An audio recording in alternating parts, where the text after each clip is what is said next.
beautiful distorted face. Okay. All right, welcome to Meanwhile at the Castle podcast. This is episode 44. It's June 4th, 2019. I'm Queen Deborah. I'm Queen Emily. And we are queens of our castles, keeping the domestic arts alive. We live in Salt Lake City, Utah.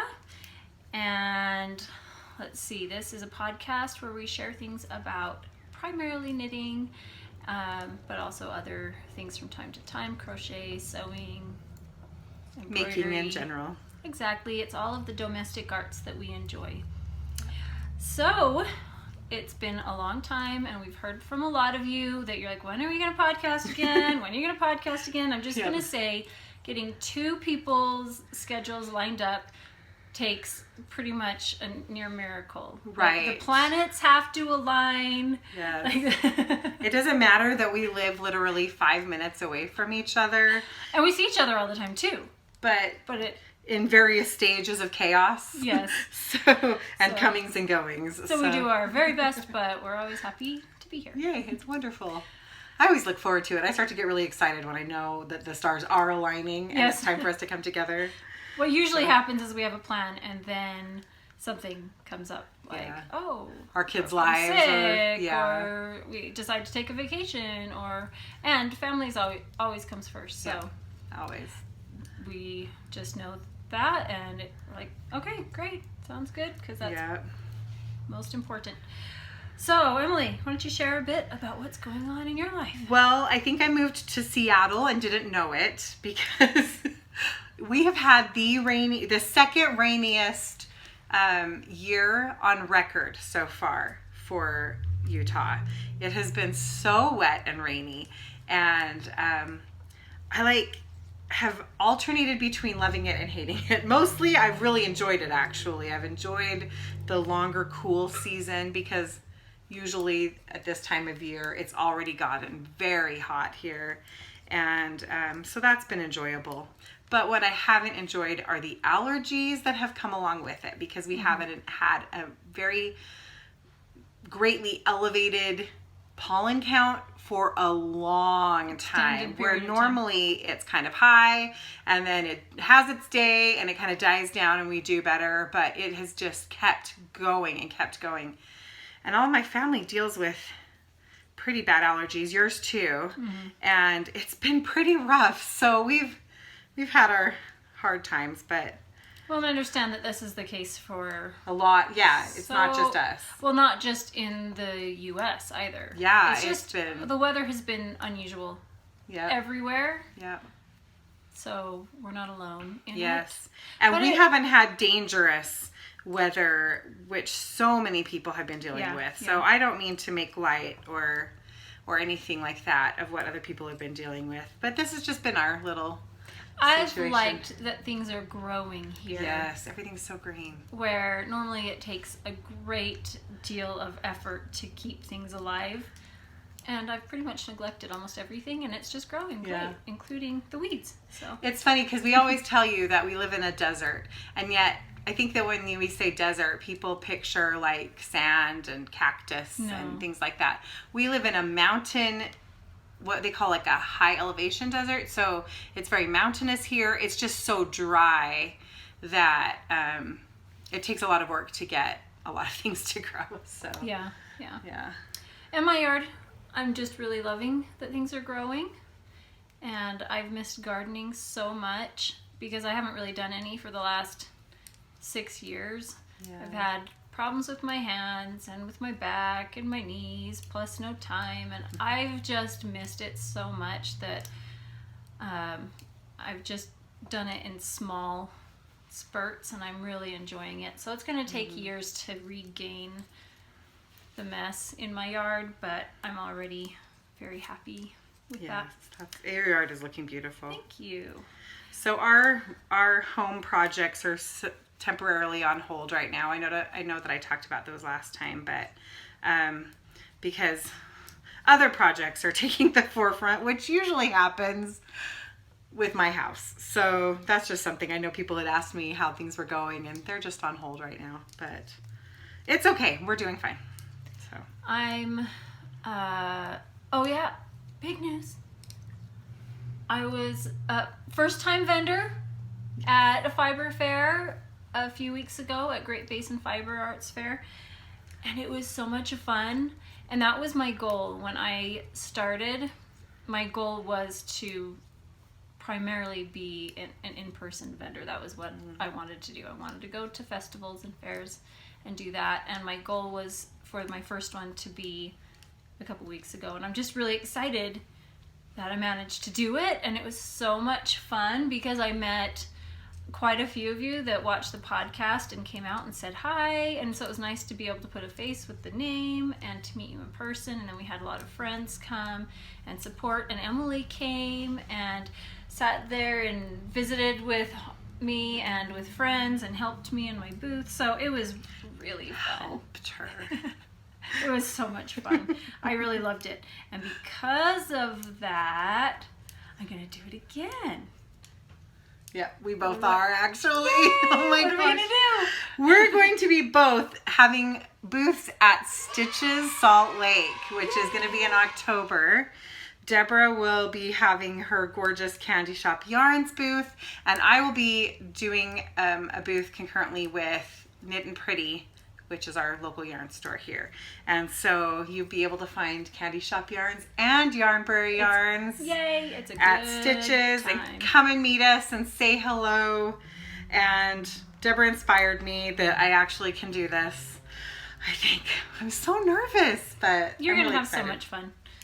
I'm just nervous about getting ready. I'm not nervous about once I'm there. It'll be fine. I'm just nervous about being able to get everything done in time. So My goal for my business, my vision for it is to recapture the fun and innocence and wonder of childhood, that joy that you have in childhood, because we have just enough things to worry about in life that so true. I just want people to just feel joy.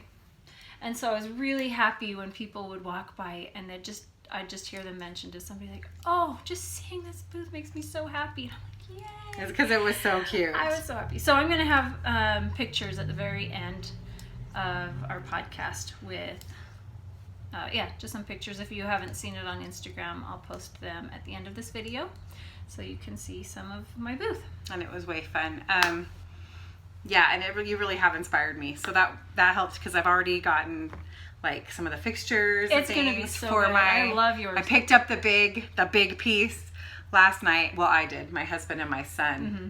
That was intense, but we're getting there. We're gonna make it happen. So it'll be good. And you have a great vision and plan for it. It's going to be really fun. It should be really fun. Like think cozy and whimsical, and like just a library. It's a library, but Yep. go and explore. Yay!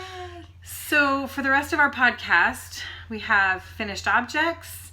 Then we're going to talk about a special finished object that we both have, or a few. And then our works in progress. Then we'll have our kindness is like sugar segment. And you're going to definitely want to stay through for that one because it also will include really, really awesome giveaways. And then we'll have some other mentions and some shop news. So that's what we have coming up. So I don't even know how many finished objects do I have. I have a pile. I've got like 4-ish. Okay. You've probably got way more, so you I should don't know. start. I'm going to start actually with non-knitting. Okay. I'm so excited about So this cute. one. This has been on my list to make for the last couple of years. It's been on a Pinterest board of all the things that I should make. You know, everybody has one of those where you're like a list this long and Yes, you for never sure. get to them. Okay, so this is the Bear and Bunny Doll Sewing Pattern by Willowin, I believe. They're so cute. They are so cute. So I've just been making bunnies right now. Bears are up next. They're so adorable. I love it. Look at this one. Oh my goodness. It doesn't have a tail on the pattern. And I thought, why does this bunny not have Yeah, a fluffy it tail? has to have a fluffy tail. I cannot believe this bunny doesn't have a tail. So I added a tail. So I made that one. And I thought, I really like when they're simple for babies and plain. And the face is embroidered on so that there's nothing for them to chew on and get off and choke on. And this tail is a piece of fake fur that I cut a circle out of, and then I sewed it closed, and then I glued it and sewed it like crazy onto here to make sure that it was going to be really securely in place. So this is a really great one for just a little baby. And then when they get a little bit older, you gotta have some clothes. Oh my word. I love this one. I love it, I love it, I love it. This is the softest fabric, and look at her cute little tail. I'm like, oh, she's got a little bow. They are so... Are you happening to like maybe be starting your future grandchildren? actually, okay, so Amanda from... My brain just went blank. Just a minute. Noble Character Crafts. That's Amy, not Amanda. Yeah. Amy from Noble Character Crafts talked about how in her church they have a baby blanket ministry, and I thought that was really a good idea. But I wanted to start in my area a handmade baby gift ministry, so it could be anything. So Sweet. That's what I've been making these for. And when I did that, all of my kids now want them. Oh yeah, and your sister.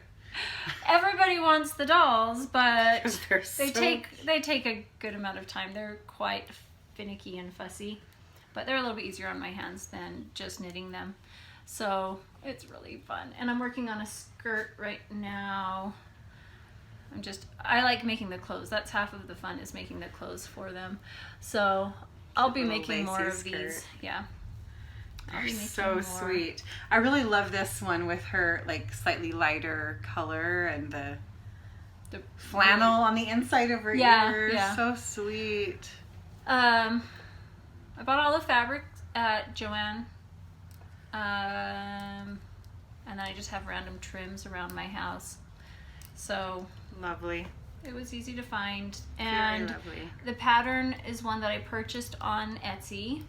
I will mention that the markings for, I don't have it right here. The markings for where it says to start and stop sewing and leave some openings don't completely line up when you go and to sew them together. Like, it says on there to start and stop sewing like here on the shoulder instead of at the top of the shoulder, and I recommend doing it at the top of the shoulder.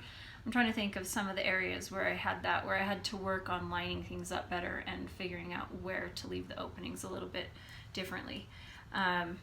Because there were two markings. There was a dot, like A, and a dot, which was in a different spot than where there was dashed lines. They were slightly off, and neither of those were exactly on in some of it. So it still was a really great pattern, really good, clear instructions, lots of pictures. But anytime you make dolls and stuffed animals and things, they're finicky and fussy. That's just the nature of it. Like here, trying to make sure that things get lined up exactly straight. I didn't get that. This was the first one that I did where I learned kind of how to do some of those things and how to sew on the neck and get things lined up properly there. That's just part of the process. So if things like that bug you, just don't make them. Just admire them. Do from something afar. else. That's just how it is, making small things. There's my first one. They're beautiful. Well, I have the parade of socks today, kind of, so I'm going to show. Everything's falling. Hold on. Stop falling. Okay, there we go. So, here is a pair of socks that I have knit for my husband. This is a very simple ribbed sock. I knit it in 3x1 rib, leaving the bottom of the foot in plain stockinette. And I did kind of a fun little heel. Let's see if you can see that. It's a combination of slip stitches and knitting, but I included that rib carried down in. And I just like how it turned out. It's kind of a fun one. So it's kind of a knit, slip, knit, purl. So that's kind of the pattern I followed for that.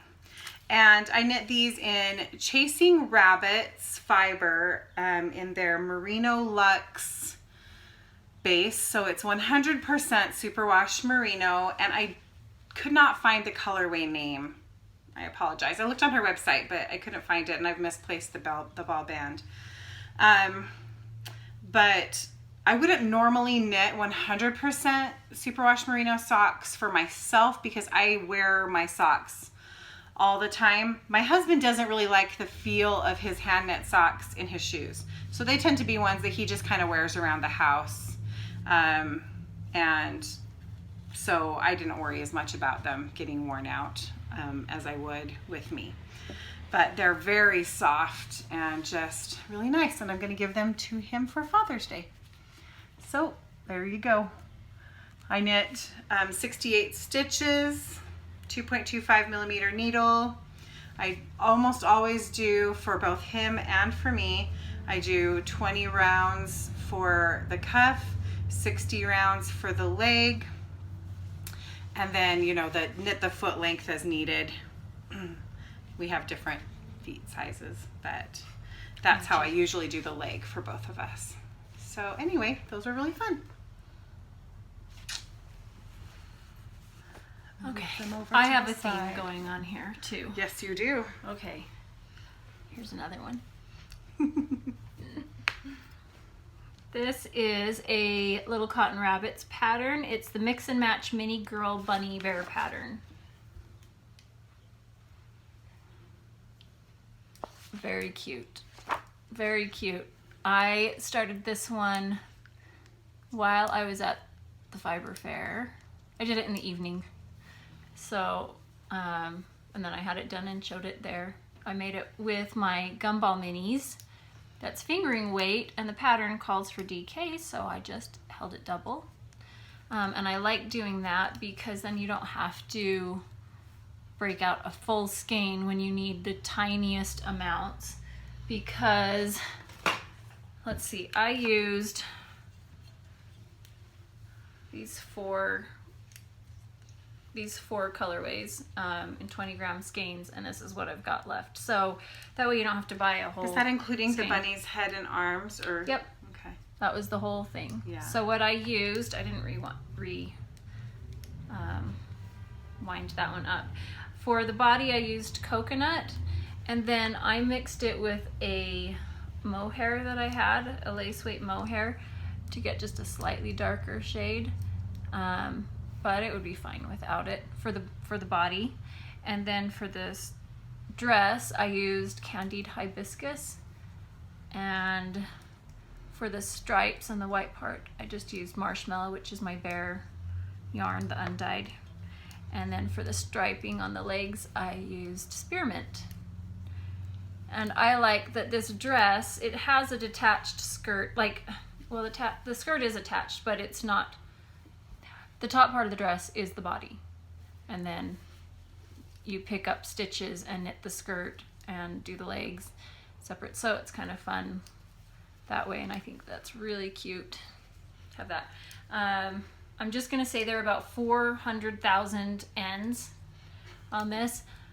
Don't bother trying to weave in. I tied knots and stuck them in and stuffed the bottom of these legs almost just with the ends, I feel like.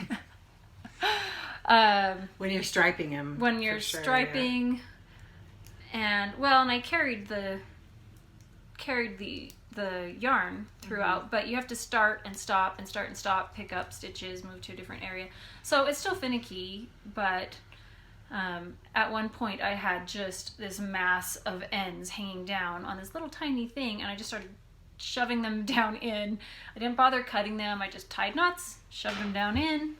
So that's one of the great things about making toys like that. Exactly. They can just be hidden inside. Mm-hmm. And I also brushed the mohair so that I'd get a bit of halo, because before doing that, you can't even tell it's there.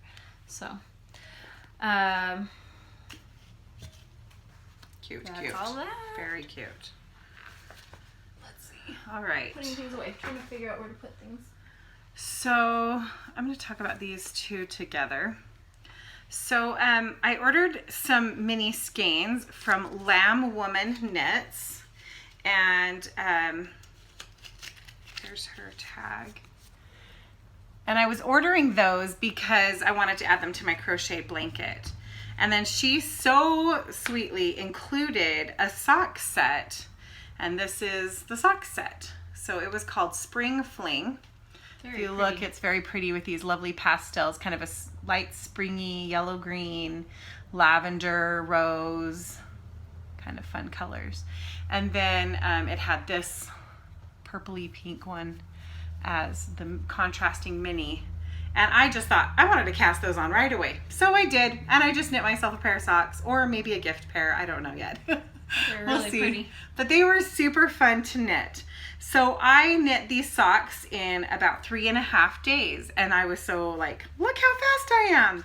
And I got them out to take a picture of them and realized that one of the socks was like that to the other one. So I went back and looked, and I had actually made one of the feet 10 rows shorter than the other one. I was just laughing at myself. So I posted about this on Instagram. You may have already seen that there, but I just was laughing at myself like, well, apparently I knit them so fast that I forgot to actually include some of the foot. So I had to go and take the toe out and then knit some more and put the toe back in. So after I did that, I thought, I think I have some other socks sitting around. I wanted to just see which socks I had that I hadn't, nobody had worn, that I had just stashed. And I was looking through and I found this pair of socks. And guess what? This one of the feet, I had knit shorter than the other one too. This was the same day I found this. These are the only 2 socks that I am aware of that I've ever done that to, but I found them both on the same day. So at first I thought, I don't know what I'm going to do because I don't still have any more of this exact dye lot. And I mean, I could go dye another skein, but I just didn't want to. Yeah, and it was actually only 5 rows different on this one. I don't even know what I was thinking. But anyway, I actually did find the leftovers from this skein. And so I went back. Colorway of yours. I love this colorway. Actually, I have a new favorite one, but, well, tied. What, the Quibbler, right? Yeah. Which yours is at home, still drying. I have it, but it's just drying. It's okay, not I quite done. Have projects.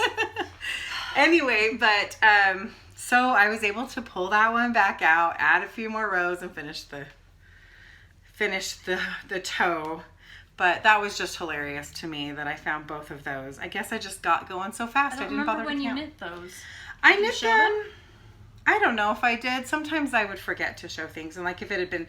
It was probably summer knitting, and you know how I like frantically knit in the summer, yes. And then we don't podcast for a long time because we're so busy. And then we get together, and I'm like, I'll just show the most recent stuff. Yeah. So these were, I think, last summer, but they're just so fun, and they're a smaller size. They're not ones that I would wear. They're so cute. Size, but that makes me think of Amy, Little Tailoress, yes. On Instagram. She just showed a picture of her sock drawer. I know, and just seeing that, I was like, everything just looks like it's all cohesive. They're all different colorways, all different patterns, but it's all cohesive. They all go well together. I opened mine up and it is just like kapow, all over the place.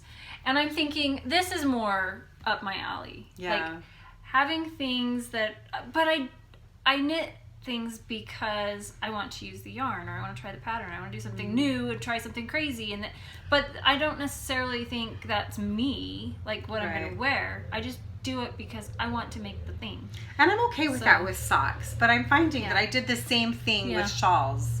And I think I've talked about this before, but I have such a pile of shawls and I don't even wear them. Like honestly, my gorgeous, gorgeous birds of a feather shawl, I have not maybe worn it one time. Once. And I'm just kind of like, I've got to stop knitting shawls, except for I have 2 more I'm casting on. So what I like to do is when I make things that are not necessarily me, I've done this for years. I make things for the sake of making them, and then I put them in a gift drawer or gift closet, and then when I find the perfect fit, then I will give that to that person. So that's what I started knitting for me. And now a lot of them become gifts because I'm like, no, I want my sock drawer now over time as I knit things to be cohesive and match with things that I would wear. And, and when I open the drawer, I look at it and go, instead of, those just don't really work together with a lot of things. So I'm okay with it with socks, but I guess for me the hard thing is, it's one thing when I knit something new to put it in a gift pile. But what if you've knit something and you've worn it and then you realize this really isn't for me? Then it's harder because you're like, I don't want to give away something used unless it's somebody I know would like, I love that, you know? Yeah. So I guess that's kind of where I am. I can't remember what podcast I was watching that was talking about, or a discussion somewhere that was talking about regifting. Oh, it was on a Facebook group. Anyway, regifting shawls and things like that you've knit, that you've worn, but that you're not going to keep using. And so I'd love to hear what you all think about that. what about, because I bet we're not the only ones. I'm sure. What about in our Ravelry group having a thread where people can post free to a good home or something that like kind of thing, but maybe, or a swap for one that they're that's a good interested in, where it's not up to us. You guys can just figure it all out. We just have a place where you can go. If you have hand knit or crochet items that you've made, kind of like me, where you're like, I just wanted to make it, but it doesn't really suit me, you know, and do a swap with somebody that way. I think that's a great idea. Okay, You're gotta welcome. write this down. Yeah, so Ravelry thread. We'll start a thread in the Ravelry group, and if you have something that you are looking to rehome or looking to swap or whatever you want to do there, you could post it there, and other people, you can go and look for things there, and that'll be a great idea. Yeah, I definitely will have to post some things. We don't really go in there. I do occasionally, but we're just not great at being on top of it. So, like, we're not going to be able to moderate this heavily, but I'm just not very good at going in and doing anything in there anymore. It's just that we have a lot of different places that way. I know, that's the hardest part. It would be nice if everything is one place. Now, one thing that's great about Ravelry is it does put so many things in one place. So it's just a little bit, and it's always going to be this way. I mean, it's an amazing thing, but it's a little bit of an antiquated format, and so antiquated. I don't like that. But it's just so it's something that's not intuitive to me, and it takes me a lot of mental power. And it's because it has forums, and that's just what's needed. Yeah, exactly. But it just makes it hard for me to spend a ton of time there. Yeah. But yeah, so we're not going to spend a lot of time moderating that. But I definitely will be posting some things because I have beautiful things that I've made that I would love to even just have somebody use them. Yeah. You know, that'd be great. You can set the terms if you're like, hey, the yarn was, you know, $25, so you want it for $25 in the shipping, or just the shipping, or it's free to a good home, or we'll do a swap. You guys, there we go. There you go. You guys can set the terms and work it out yourself if you want to do that. We're great with that. Okay, just next. be kind. Yes, always. Always. Good. What do you have next? Oh, I love that. He's so cute. I hope you're all proud of me. Because I bought this book a while ago because I saw it on not Molly Makes. Sorry, she does work for Molly Makes now, but I can't remember. Oh, I feel bad. But she had talked about making these for her children, and she made big ones for her kids for Christmas, and I wish I could remember who it was. And that's where I saw the book, and I immediately went and bought it, and I went and bought yarn for it, and then I didn't do anything with it because I'm not really good at crocheting or following a pattern. And then amigurumi is still a different beast altogether, but I was so brave. I had oral surgery recently, and when I was in bed for 3 days, I made this guy. And he's so fun. So I had time to sit and learn, and he is the cutest little guy. I mean, he has a bow tie and a party hat. His hat is probably my very favorite thing. I was really concerned because if this is for a child, once again, having something that's going to come off. And so I really knotted it on well, and not just that, but pom-poms tend to come apart when you make them.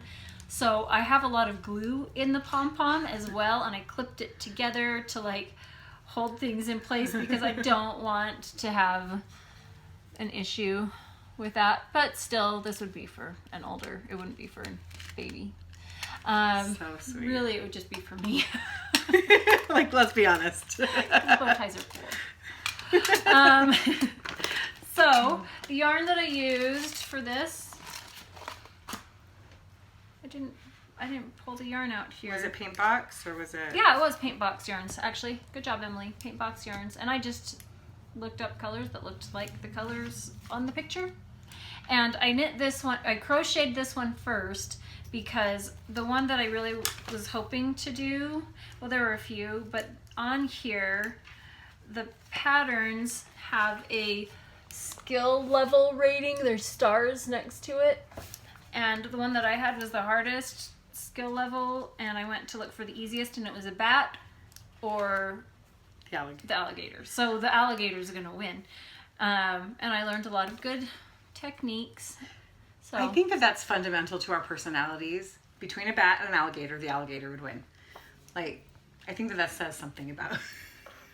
Because I can think of a lot of people who'd be like, well, it's a bat or an alligator, so of course the bat was going to win. And we're like, so of course it's an alligator, because the alligator has a bow tie and a party hat. But the bat does have a really cute really shawl cute. with pom-poms, or a scarf with pom-poms. He's really cute, too.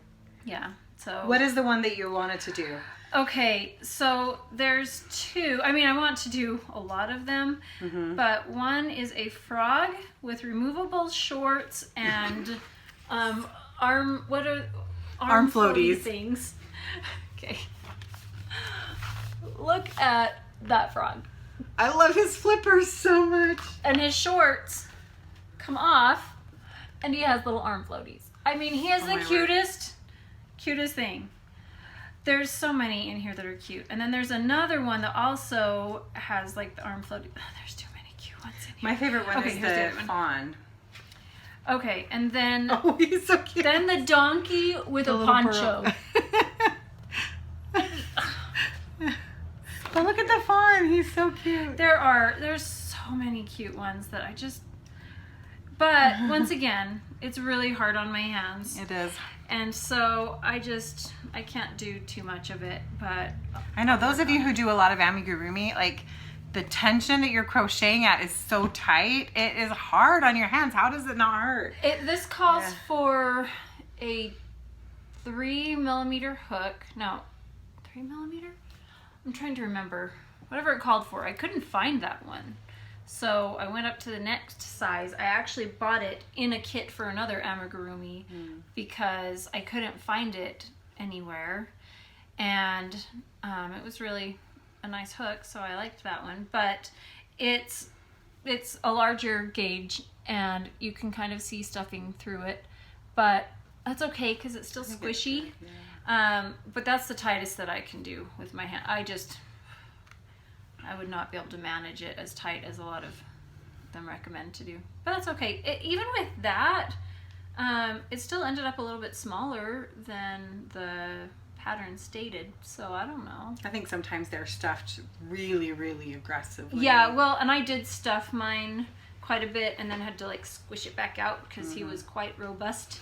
Because I was trying to get it recently nice and firm. eaten a large meal. I'm just seeing that some things are just askew. Like his tail is just... I think it's off. Personality. But he stands up. So, okay. He's so cute. Very cute. So that's Very another fun. one to go into the gift basket or for me. Very fun. I'm going to go grab my sock blockers. Okay, sure. I'm going to show you this next one. I'm so excited about these. You guys, I released my Tenderness socks. I didn't mention that earlier, but I released my Tenderness socks on Mother's Day and had such a great response to those. That was Mother's Day in the US, so that was May 12th. And I have designed 2 more sock patterns, and here is one of them. So these are the Frances socks, named after my second daughter, who she goes by Abby, but that's her middle name. Her first name is Frances. So here they are. That's a nice, it's just a really simple texture that doesn't just detract from anything. They're so fun. You could knit, I mean, this is definitely one that you could knit like a semi-solid like this one, but you could totally do it with a crazy speckle or variegated because that texture would just would just be fun. It's a very simple 6-row texture repeat. And I just am really excited about these. Now this one, I'm going to re-knit another pair because the yarn I knit these out of was yarn I had in my stash and I love it, but it's a completely different weight. It's really a sport weight. And so I need to re-knit it in more of a traditional sock weight. This is Hazel Knits Artisan Sock and in the Cabbage Rose colorway. And it's one of those that has 400 yards to 120 grams. So it really is a heavier weight than a lot of the fingering weight or light fingering weight that are really popular. My Yarnbrary Classic sock, for example, is 463 yards to 100 grams. So that's a big difference. But anyway, I really enjoyed it. It's top down and it has a heel flap turn and gusset, a nice smooth toe. And I'm actually looking for some test knitters right now for this pattern. And my other pattern, which I'm not showing you today, but the other one is a lace pattern. And so if you are somebody who would like to do some test knitting, I am hoping to release both of these patterns in early July, both this one and the other one. I can tell you the name of the other pattern is called Ada Lily, and it's named after our great grandma. So anyway, It's so pretty too. so fun. The other one, yeah, it really is. It's so pretty. And I will definitely show it to you as soon as I can. But if you are interested in being a test knitter for this pattern or for any other patterns that I do, would you please contact me through Instagram or email me saltcityknits@gmail.com. If you're sending me Ravelry messages, I'm just really slow at Ravelry messages, so I may not see it until the time kind of comes and goes for this. But if you would send me a message on Instagram or an email, that'd be awesome, and I'd really appreciate some test knitters. So there you go. That's that one. All right. Love I have it. to do my last stitch here so I can put this down. You've got it. Okay. All right. I have some socks. They're so cute. So this fits in my drawer. Yes, it does. This one is one that I'd put in my drawer and it would have the cohesive look I'm going for. Along with, Yeah. you can see I like bold, I like color. You like candy colors. I do. So I started knitting this a couple days before the fiber fair because I had dyed a whole bunch. This is Orange Dreamsicle and this is Razzmatazz. I had dyed a whole bunch of Orange Dreamsicle, and one of the skeins, I must not have washed my pan as meticulously as I wanted because the skein on one side had some dye transfer from a previous one, so I couldn't sell that one. And so I decided, well, I'll keep that one because I still love it, and I will cut out the parts that had the specks of like aqua. Well, you can't really even see it in here. There's not much of it. There's just little bits here and there, and this is a section that I cut out, and there's a couple of little tiny flecks of like an aqua color in there that really you don't really notice, but you know, it's not one that I'm gonna sell. But I wanted to use these colors so much that I didn't feel bad that I couldn't sell that one. So I wanted to, first I'll tell you. The pattern is Soul Sister Socks by Amy of Little Tailoress and Jules from So Sweet Violet. And I've shown this pattern before because I've knit it. I knit it when it first came out with scrap yarn, stripy socks. And I love the pattern, but it was a little too big for my foot because I've just realized I need to go down to like 60 stitches, and the pattern did 64 stitches, or like it had a series but it didn't have a 60 stitch option. So I mean, all I did was cast on 60 stitches and I did the lace pattern in the center of the front, and it worked just fine. It's just when you are doing the heel that I needed to increase. So it's a toe-up sock, and you do a series of increases, and then you do short rows, and then you keep knitting up here. So I had to do a different number here, and I forgot that on the first one and didn't quite get it matched up perfectly. Didn't really matter. With the second one, I did much better. So you really don't even notice. But so now they fit really well. So a lot of people like to buy mini skeins to do cuffs, heels, and toes, and then are disappointed when they do cuffs, heel, and toe, and they get to the second sock and do cuff and heel, and they're like, now I don't have enough. I have 4.5 grams left from a 20 gram mini, and unless you do a shallow cuff and toe, or you don't have as many stitches around, you well, really, even you were doing it on 60 stitches. Yes, I was. So. That it's really difficult to get all three from one 20 gram mini. So do two of the option, cuff or and toe, get or heel two and toe. minis if you want to do that. Yeah. So I just want to tell people who like to buy sock yarn and sock sets with a mini that's what you can expect. So one thing that you could do is you can do the heel and the toe, and then with that little bit you can do I like to do like a 1 row contrast with the contrasting color on the very top, which brings that color up here as well. So you could still do that. I'll often do them just for heels and toes. Yeah. Because, if I'm running around barefoot, you're going to see the heels and toes, but my pants are going to cover the cuff usually. So. Mostly we do it just because then it means we can use more fun colors. True. So true. That's why I do it. Very, very true. Hey. My other favorite thing to do is like what I did with this one. I don't do a contrast heel or cuff, and then I just do a deeper toe. So I change the color like several rows, in this case 10 rows, before I start my toe decreases. And that's sometimes a fun way to just bring in that color. Yeah. But honestly, less ends to weave in. I do like doing a deeper toe. I've been doing that the last, I don't know, fun. 6 months or so, making all of my socks with a little bit deeper toe. What other finished objects do you have, Deb? I've got 2 more. Excellent. Okay. I think maybe I showed these before, or they were in progress. They were in progress, but I finished a pair of Shorty Socks.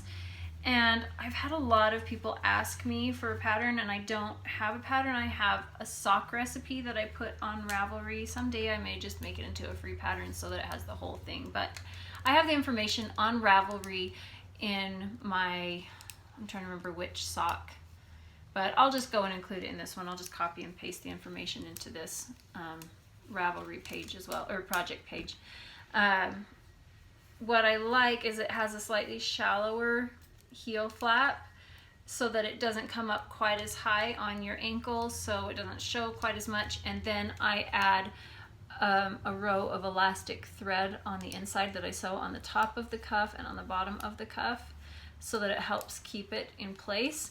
And I don't do it very tight because you don't want it to cut off circulation, but it just helps to keep it pulled in. So it does pull it in. And I just tie knots and leave a little 1/2 inch tail so that it's not going to come undone. And I do that on my Shorty Socks. And the yarn is from Vintage Fairy, and the colorway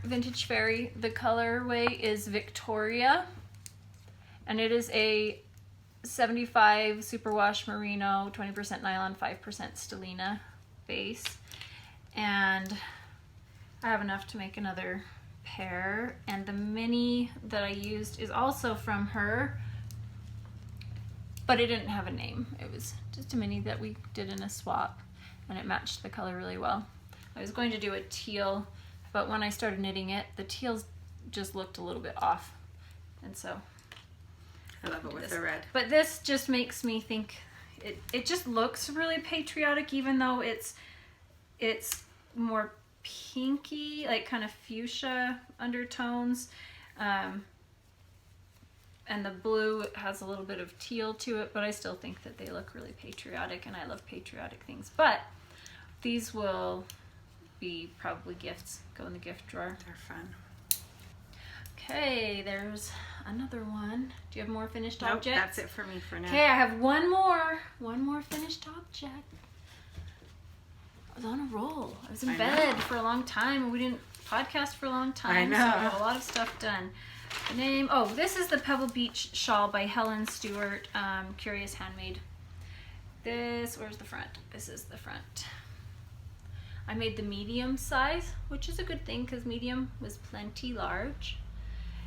And this one was fun and easy to make. I did have to tink back a lot because I thought I was counting my stitches every now and again, which is nice because she has the stitch count for every single row, and I thought I had counted, but apparently I didn't, and I had to go back because things were way off. But the yarn that I used was my Scrub Behind Your Ears colorway, from my Mary Poppins collection, and I used skeins that I had dyed that had speckling that was heavy on one end and light on the other, and it has a gradient to it so that it's lighter here and then the speckling gets heavier on the end. And it took a skein and a half, so I took 2 skeins that were dyed like that, and I did the lighter to the heavier speckling, and then I started the next one with the heavier speckling, and what I have here is the half that has the lighter speckling. Does that make sense? Yeah. And I like the effect that it has that way. And this is my favorite type of shawl, favorite shape, because I like crescent shawls. Shallow, wide crescent. It's not, it's not like half circle, so it's really deep and not wide enough. I like it to wrap around and stay in place. So I love this one. I love this one. Oh, I love it. It's very, very pretty. I think I need to do kits for this one because, well, really it would just be 2 skeins of the same yarn. But I might need to dye yarn specifically like this so you can get the gradient effect with the speckling, because I really like that a lot. It's very pretty. Okay, that's my last finished Lovely. object. That's wonderful. So one of the things we wanted to show, and this is only, I struggle with self-promotion. It is not my comfort zone at all. And so I have often rewinding. I also tend to compartmentalize things in my life. So I don't tend to talk about different areas in my life with my knitting, in my knitting world. But I've had a few people reaching out to me, and they said, hey, I've noticed that every once in a while something comes up and I talk about one of my books. So I brought some of my books today, or I brought a copy of all of my books today to just share. I'm a writer. I have all these books. And so most of them are probably not ones that are going to be interesting to the general knitting community. These 2 books are written for elementary age boys, and they're talking about virtues through the idea of knighthood. Why don't you show yours that go with this? Because guess who else is a writer?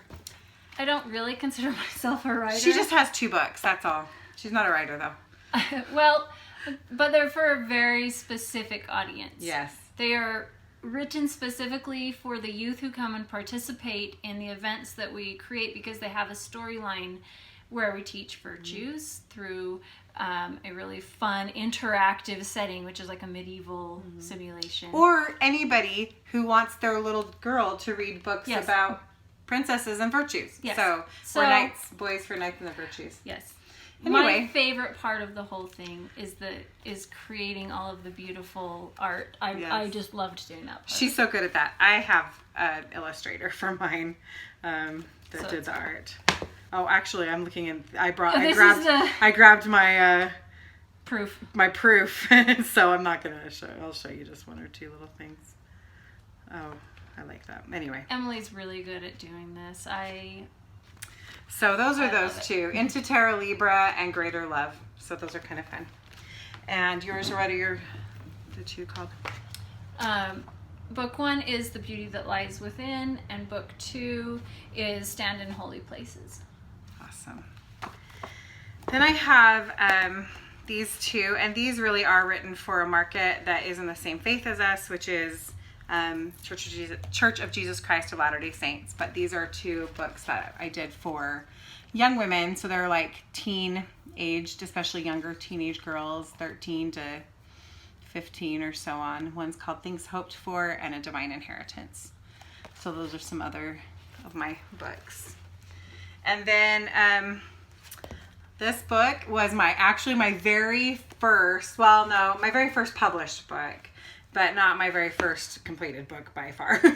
But this is my first time publishing with like a publisher, not self-published, and it's called A Way Back to You. It's women's fiction, and it does like mention just that the woman in it is also of our same faith, but it's not a book about faith. It's a book about her story. So A Way Back to You, and it's really good. It's got time travel and romance, and I really love it. But then this is my most popular book. This is called The Light in Dark Places. I co-wrote this with Jennifer Graves, and I did mention this one on the podcast before. This is a memoir about Jennifer Graves, who is the sister of Josh Powell, who was a murderer. He killed his beautiful wife, Susan, and their two boys, Braden and Charlie. This case has been covered nationally and recently has been featured heavily in the Cold podcast. And this book to me is about being a chain breaker and about growing up in a situation that could foster all kinds of horrible things, and did, in her siblings. But Jennifer tells her experiences, her love for Susan, and her involvement in the case, but even more so talks about how she was a chain breaker in her family.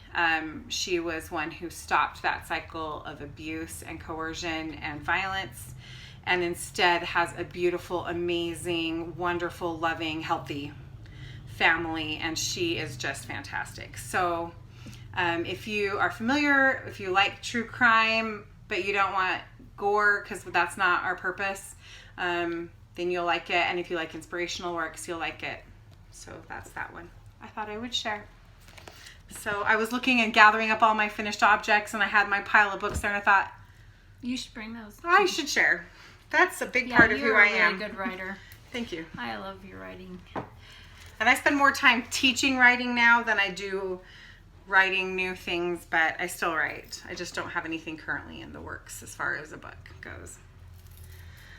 Anyway. Right. Okay.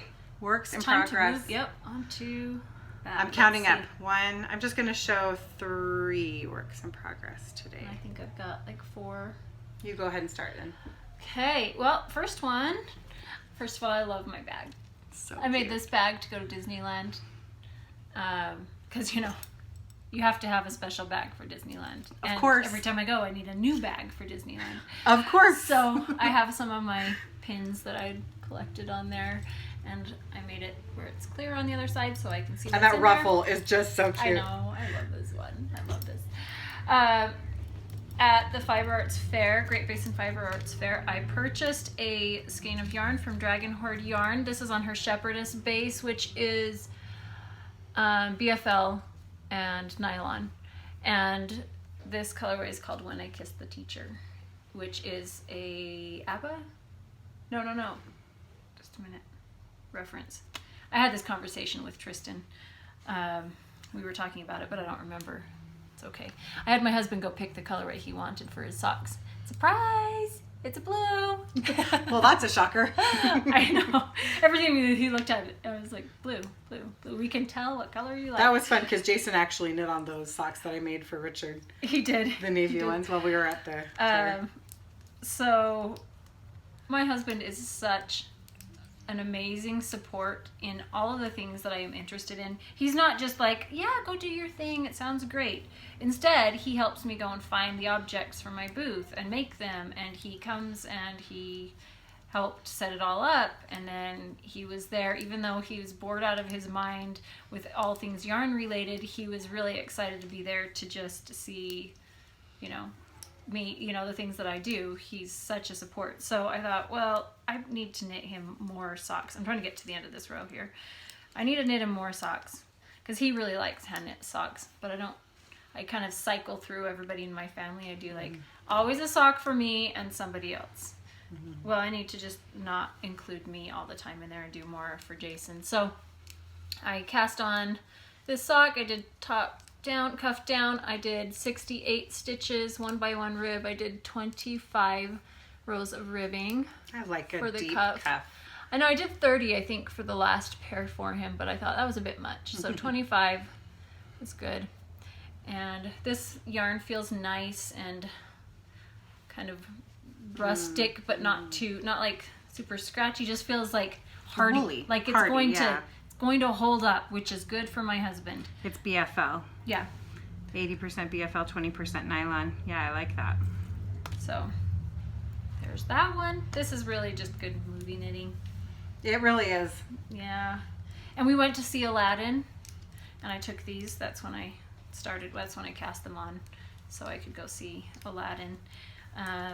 I liked Aladdin, but I did feel like in movies, I like movies that transport me and like throw me in, and I feel surrounded by the movie, like I'm a part of it. I don't realize that I'm sitting in a movie theater watching it. I just feel like I'm immersed in it.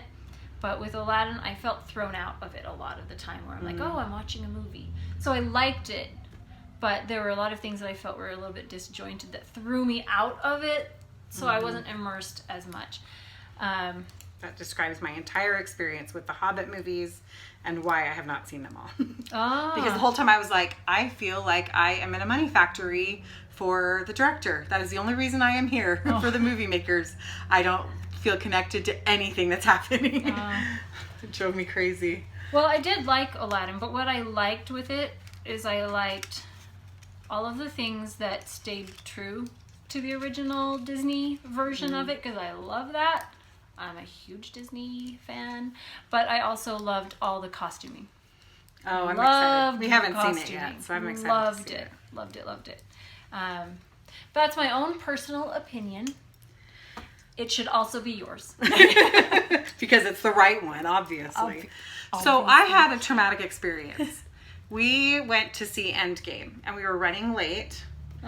And right before we left to go, I realized I did not have a single movie knitting project. No. So I went to Endgame, 3 hours long, with no knitting. You know what happens? I ate the whole bucket of popcorn. I was gonna say, the whole freaking thing. I eat and eat and eat. And I had just and it was like tense, so I was like, yeah, it was awful. It was traumatic. Never go without your knitting. If I had planned ahead, I could have cast on a new pair of socks and knit the cuff, so I could just go around and around and around. Once I took up knitting, I started watching a whole bunch of movies. Before that, I'm like, I don't really want to go to the movies because it's hard to take my sewing. I always had a project with me, and it was usually hand sewing, but that required a lot of looking at it and focus on it.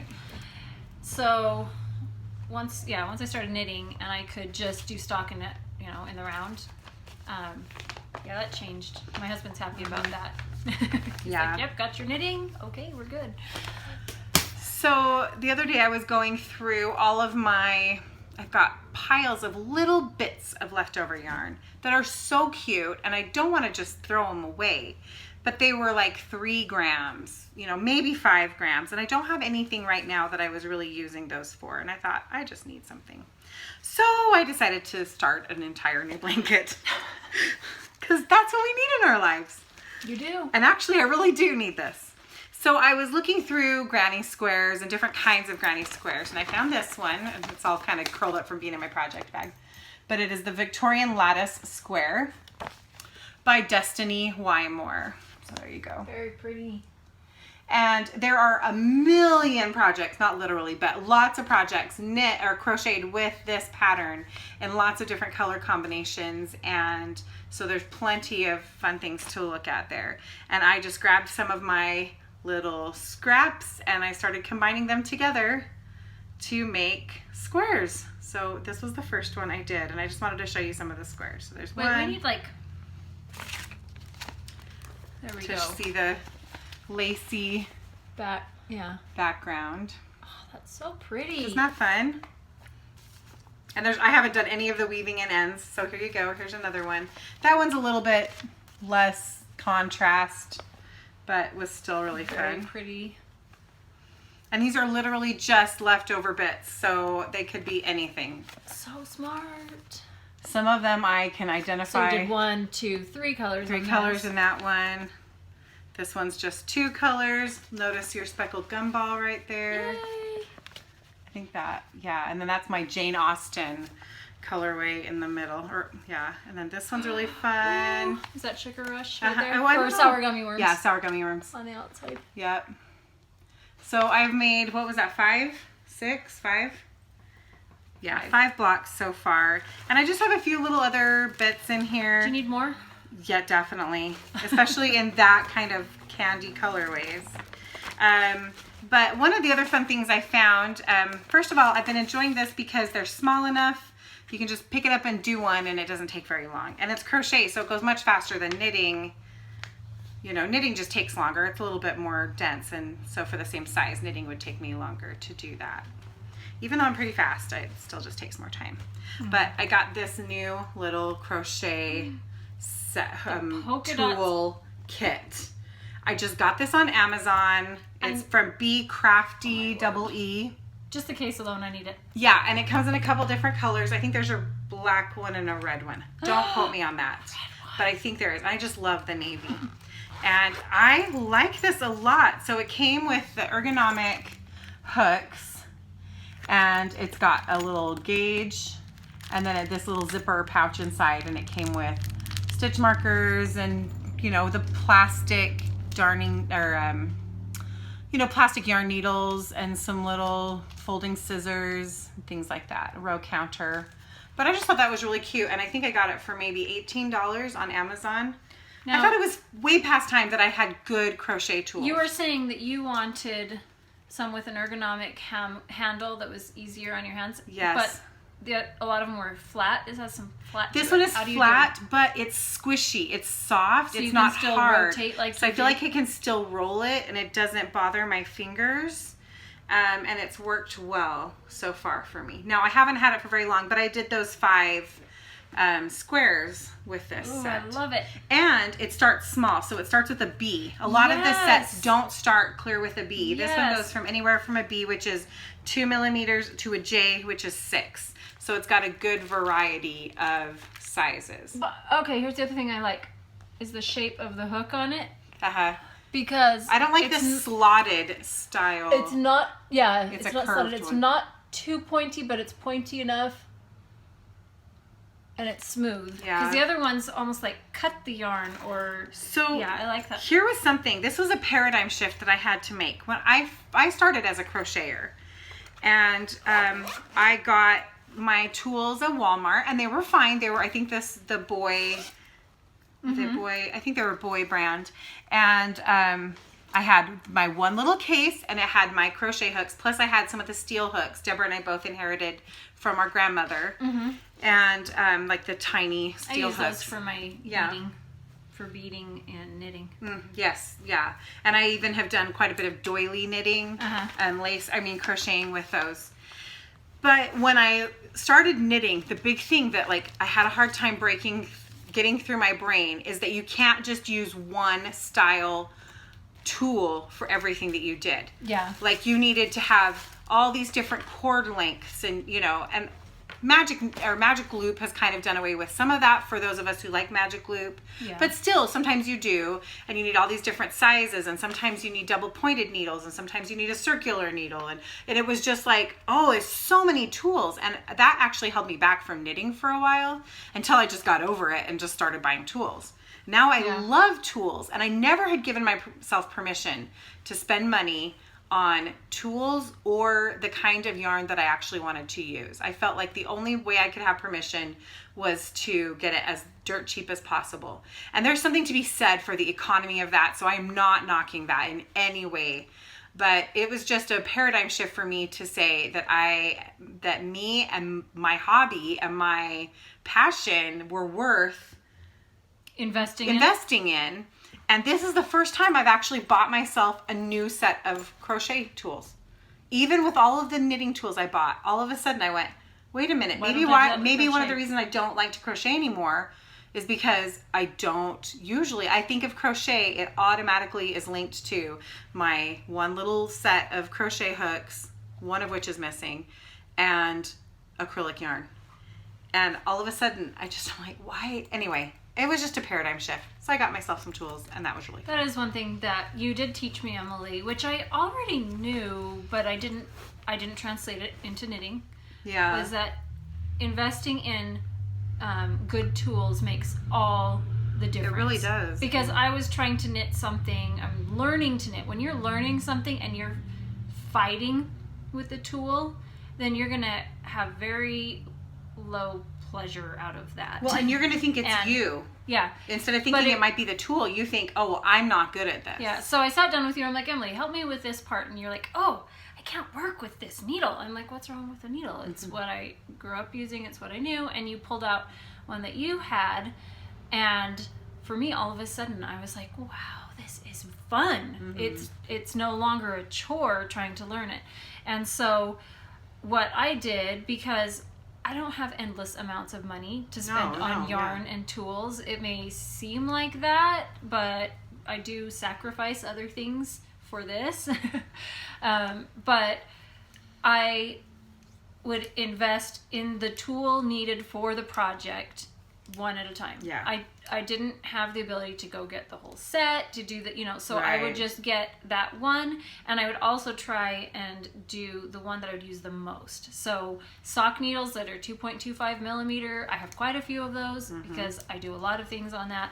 And for shawls and other things, I do a US size 6, which is 4 millimeters. No, US size 4, which No, you're right the first time. 6, which is 4 millimeters on a 40-inch cable and a 24-inch cable for doing cowls and shawls. Yeah. I use those the most. That's one of the reasons I buy almost entirely 40-inch cables. I don't really care for interchangeable needles. I just have had so many times. I know it's okay, you don't need to send me all your recommendations because I really do know there are those out there, but I just don't feel the need to go and explore every single interchangeable set. I have had too many troubles with connections and with things coming detached. And just in the end, I like the fixed circulars the best. So I tend to buy those. Yeah. And I pretty much, my default, buy a 40-inch cable because I can knit a hat on that with magic loop. I can knit a sleeve, a sock, a sweater, a shawl, whatever it is. The 40-inch cable is generally going to do for me. And so... Yeah. So over time, I've built up a collection of needles, and I still don't have all of them. And right now I was working on something like, I'm going to have to go get another needle. But if I don't have to do that all at once, then it's a lot easier. That's true. So that is my recommendation. Knit with tools, like invest in the one to start with and try it out. And get a really good one and try it and kind of make your decision that way. Now, whatever is working for you, please don't feel like we're trying to knock anything that is working for you. But we were just saying that that's one of the things for us that made a big difference. Yeah, it took my knitting from being something that needed to be done because I was making specific things for projects, to knitting for pleasure. Yes, and I think that was the big difference because, there's that saying that says there is no craft, there's nothing that you could buy for $7 that you can't make for $98, right? Yeah. And in a lot of ways it's true. I mean, partially that is because of the horrible practices that are in the manufacturing industry and the people who pay the price. And fast fashion. Yes, all of that. So that is part of it. But to me, if it cost me $98 for 35 hours of pleasure and enjoyment, plus a finished product at the end, that's a bargain, you know. Yeah. I could spend that same amount of money doing other things that I would not have something to show for it at the end. So it was kind of just a paradigm shift that it's worth it. If it works for you and you're able to fit that in your budget, it's so worth it to have the tools that make it enjoyable for you. Yeah, I think that sometimes people may feel, I don't know what the word would be, because we show all like luxury yarns. I would consider them luxury yarns. True. And what we do is not a cheap hobby, and not everybody can do that. Mm-hmm. And so they may feel like their things may not be as valued in the community because they're using more inexpensive yarns, acrylics, things like that. But yeah, doesn't matter. Doesn't matter. This is just the things that we have chosen to use because we find that we can and we love it. And the funny thing is, I don't spend money on a lot of other stuff. Like, we don't buy clothes hardly ever. I mean, we do when they're needed, but we don't have big wardrobes. We don't have, we have really, really old and expensive cars. You know, like, there's a lot of things that we just choose not to spend money on, that makes it so that we can do some of the things that we really enjoy. Okay. Let's cool. step down from that soapbox. I know. I don't know where that came from. Sorry about that. Okay. Another work in progress. I started this. I showed it to you on my last podcast. On the Road Shawl by Janina Kaleo.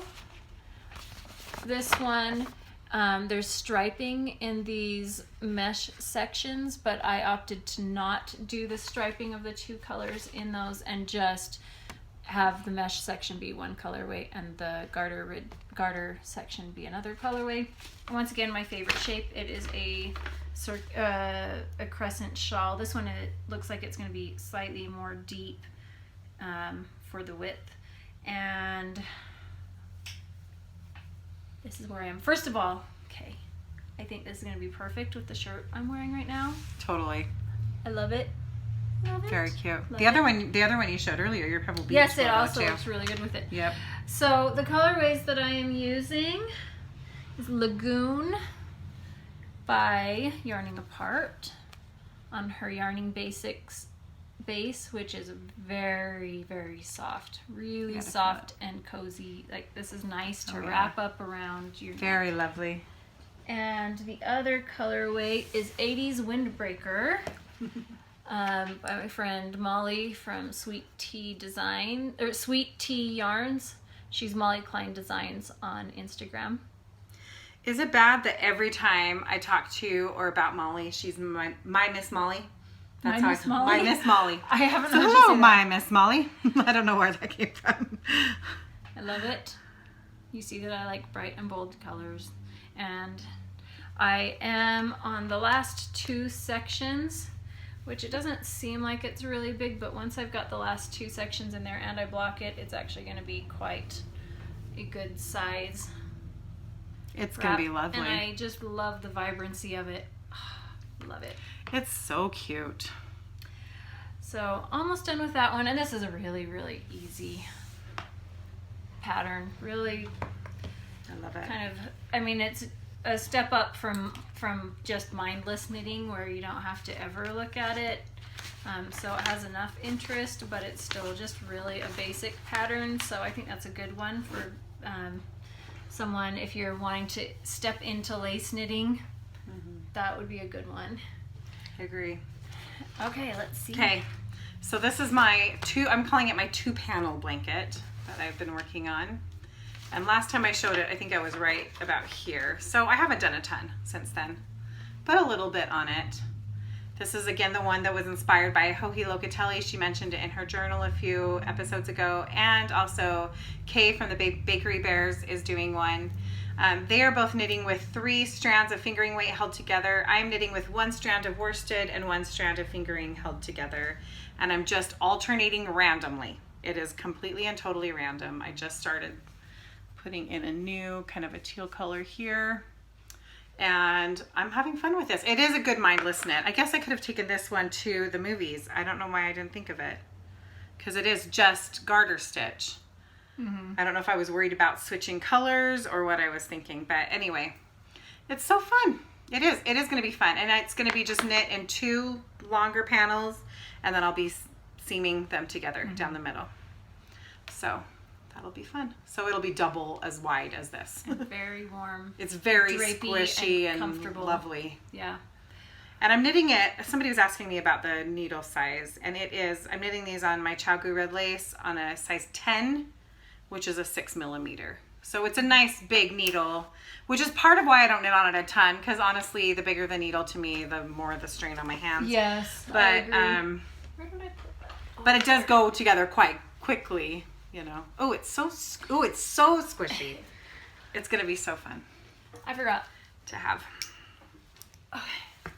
I forgot I was going to tell you, if you make this and you want to make a little thing for the neck, I cast on 18 stitches using what I forgot, this Red Heart yarn that we bought.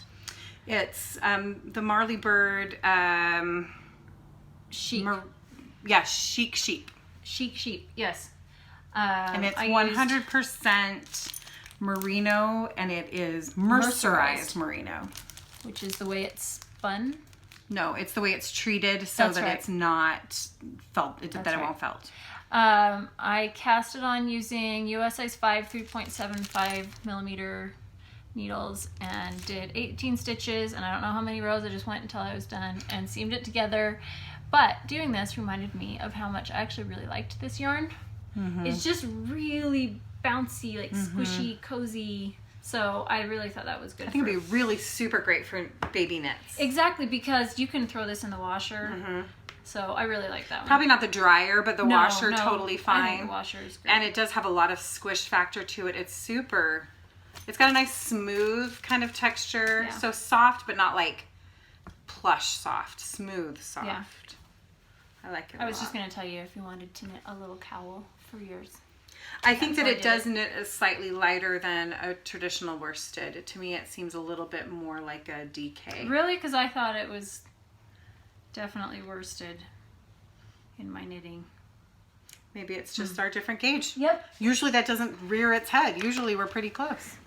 That will depend on the types of tools that you use. Yeah, and for sure. what you're making. I just remember I knit an N3's baby cardigan. Yeah. And it turned out smaller than the N3's baby cardigan I knit on the same needles. Yeah, because I've knit so many of that one. Okay, this one's crammed in this bag, so let me pull it out here.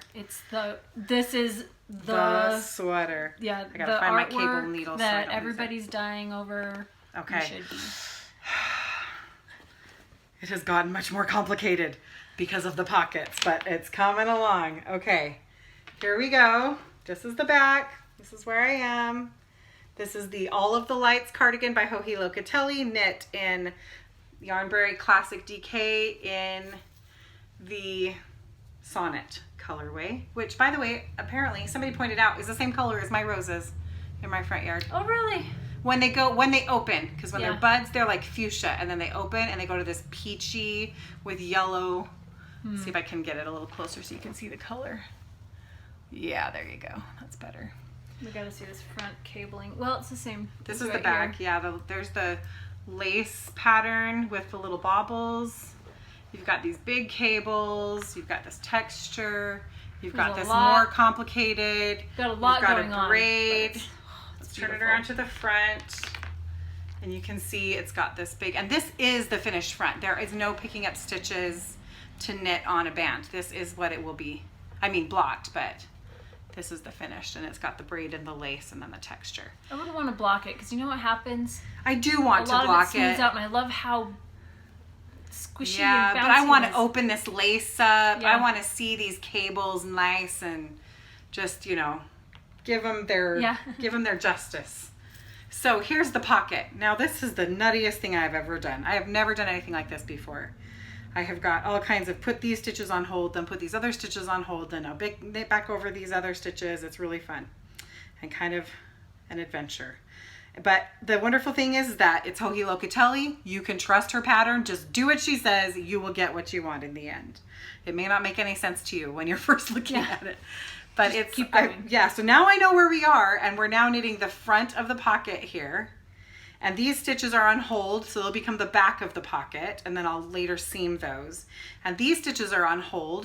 Let's see if I can, I don't know if I can show you this, like hold it and show it here. You gotta hold that. So right here, see this braid came down and then split, and now I'm gonna and these are gonna be on hold, and I'm gonna continue to knit later this braid, and it will become the trim across the top of this pocket. Oh. Does that make sense? So it will cover like that. So this is gonna come down and curve across here. So it's gonna be, the finishing on this I think is gonna be just amazing. I have worked on this a ton, but I think, you know, obviously I've worked on a lot of other things too. So if I had just been knitting monogamously on this one, I think I would have had the body done by now.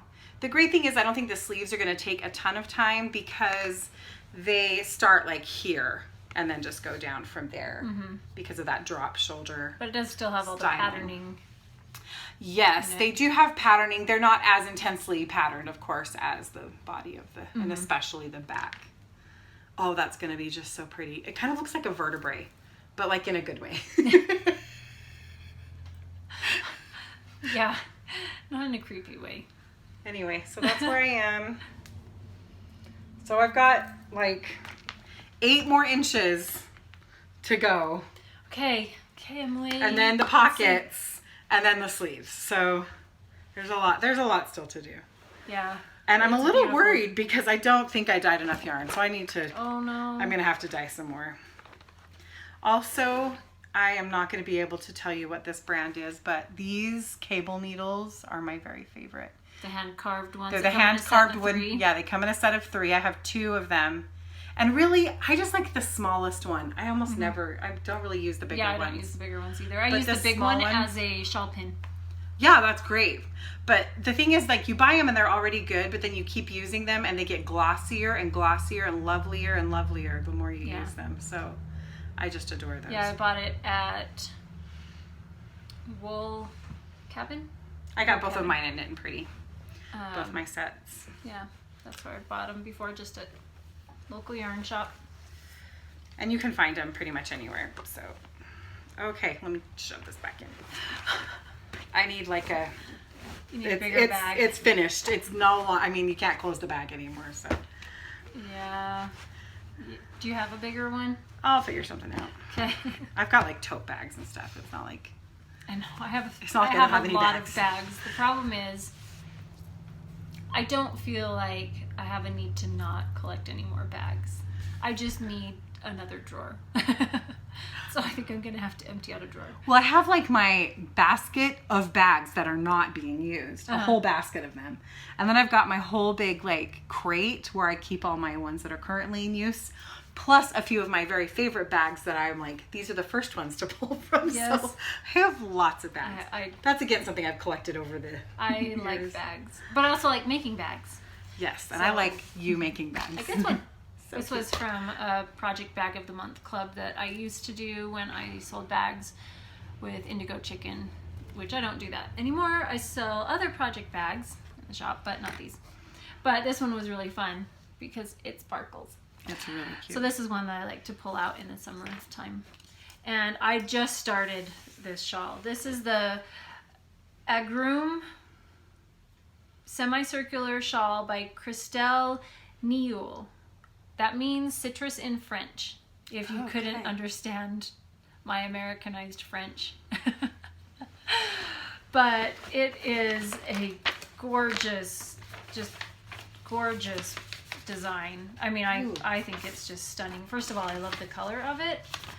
So it's a semicircular, it's really my favorite shape. And it has lots of striping of a fingering weight and mohair, lace mohair, and then it goes down into some lacy patterns there. And so I cast it on with my lime mohair, because if this is a citrus shawl, we need citrus. For sure. So I did lime, and then I did rock candy for the 2 colorways. All I have is this tiny little. It's a little bitty baby shawl. And I was going to do more and decided I need to finish my on the road shawl, because what happens is you get used to the pattern, like the increases and where the increases happen and when you have yarn overs and stuff for each shawl. And then when I go back to the other one, I start doing the wrong one. And so I just need to finish one and then go in on this. But I am thinking that I want, for the very, very last edge of this shawl where it has a picot bind off, that I want to do like a little bit of a contrasting color there. So I was thinking of maybe doing Sugar Rush or more simple like speckled gumball, because this one's a lot closer to it. I don't know. We'll see when I get to that. I've just got these two set aside to see once I get to that point if I want to do that or just keep it with just these two. So that's beautiful. That's all of my works in progress. Wait, no, I have another one. Do you have more? Nope. Okay, this is enough. I gotta put. It's enough. And you know I'll cast on another pair of socks like today or tomorrow. So. I actually have in bags like 4 more projects lined up, and there was another shawl that I wanted to do for my mom, and I was gonna cast that on yesterday and decided no, I'll get confused. Well, I've got Shoppe samples to knit now too, and so I've got a few of those. I have Ethan knitting one for me, and I've got another one that I'm going to show you in just a second. Okay, so for the event that for Heroic Youth, each year we have a medieval setting, and so costuming is always fun, and it's really kind of fantasy medieval, like it's not supposed to be like a reenactment, and you have to be historically accurate. No, it's fun. And so my daughter, for her costume, I make costumes like for different people each year. We don't all get a new costume every year because it's just when somebody grows out of one and needs a new one, or depending on the storyline or whatever. So my daughter needs a new one, Ella, this year, and she decided that she does not want to wear a skirt or a dress. She wants pants for it, and I was like, you gotta have something. She decided she wanted to do palazzo pants, you know, like the really wide flowy ones. So it's still skirt-like, but because of what she's doing, there's a lot of work and running and movement and stuff. So she wanted something that was going to be a little bit easier to move in. So we're gonna do palazzo pants with this fabric. She wants blue. She's in Blue Kingdom, and she wants it to match her crown, so we're doing the pants with this. I have this fabric. I you bought do? This for me. That's funny. Yeah. What are you going to make with it? Some pants. Oh, perfect. And then she wanted like an underbust kind of corset. This is the pattern I made a couple years ago for my other daughter. It is a Simplicity 1091, and this is the one that I'm making with this fabric. That's pretty. So it will be blues and kind of peaches together and creams. And this one is going to be a bit challenging because what she picked it for a corset is what. Oh, yeah. So I'm going to have to first sew it to a backing to stabilize it, and hope that that works. And then she wants kind of like a sheer peasant top kind of thing that she'll just have another undershirt under. So I'm not sure which one we're going to do, if we're going to do like the 3 poofs or the shorter sleeve or the longer sleeve, but that's what we're making. I've got all the supplies. I've got to get working on that. That's awesome. So. That's fun. So okay. All right, that was a lot. Let's take a break and let's do our Kindness is Like Sugar segment. Excellent.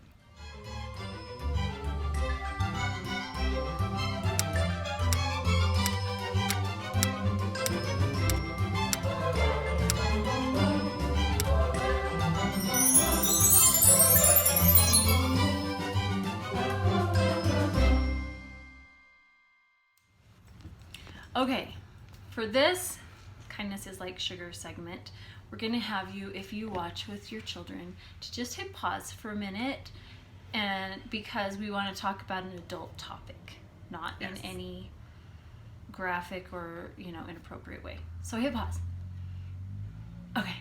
Okay.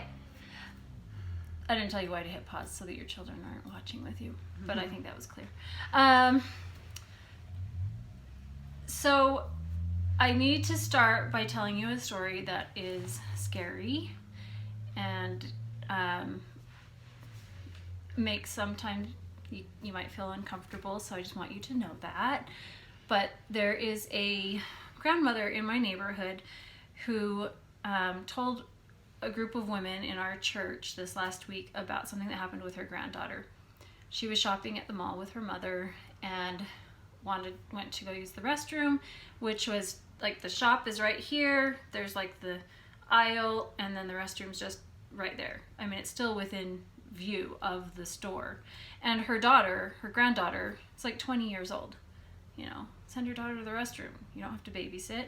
She went to use the restroom. 15 minutes goes by and her daughter's not there.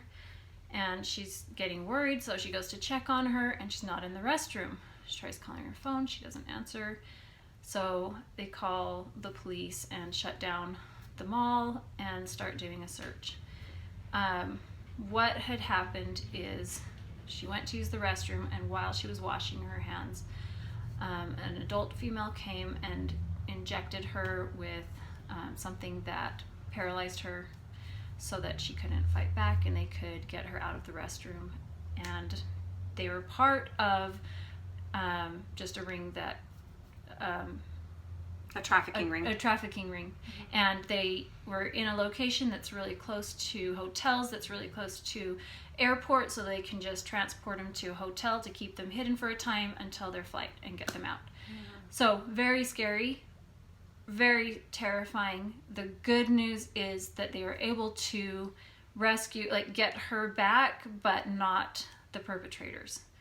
And so with that, why would we have a Kindness is Like Sugar segment starting with that? So we want to tell you about an organization called Operation Underground Railroad. You may have already heard about them. They are local to us. They are actually here and based in Utah, although they have offices and locations and are working with governments around the world to help fight human trafficking, specifically for children. Child sex trafficking is their number one thing that they fight. Every day, the amount of people that are still in slavery and that are still trafficked is astronomical. There are more people in slavery now than at any point in the history of the world that we know of. And that is what their mission is to fight against that. Their mission statement just says, we exist to end child sex trafficking. That is their entire purpose. So the reason we're talking about them, first of all, because they're doing amazing, amazing work. And they're local to us. We feel so passionate about them, but they are legitimately doing it. It's happening. Since their inception, which has only been a few years, they have rescued 2,078 child victims, and they don't just get them out of a situation. They get them out of a situation and into aftercare to make sure that they are rehabilitated, cared for, healed, get counseling, education, everything. They do not just take them out of something so they're going to fall right back into something or worse. Yeah. And they have assisted in the arrest of more than almost 1,200 traffickers around the world. So when you think about that, 1,200 traffickers, they may have rescued just over 2,000 children, but they've saved all those future children that would have been trafficked by those traffickers. They are so amazing. And the reason we're talking about them, because first of all, can you get any more kind than saving someone's life? I mean, that's the best thing you could do. Children, yes. I talk about how it's so important to capture childhood innocence and joy, but more than that, it's to preserve childhood innocence and joy. Yes, absolutely.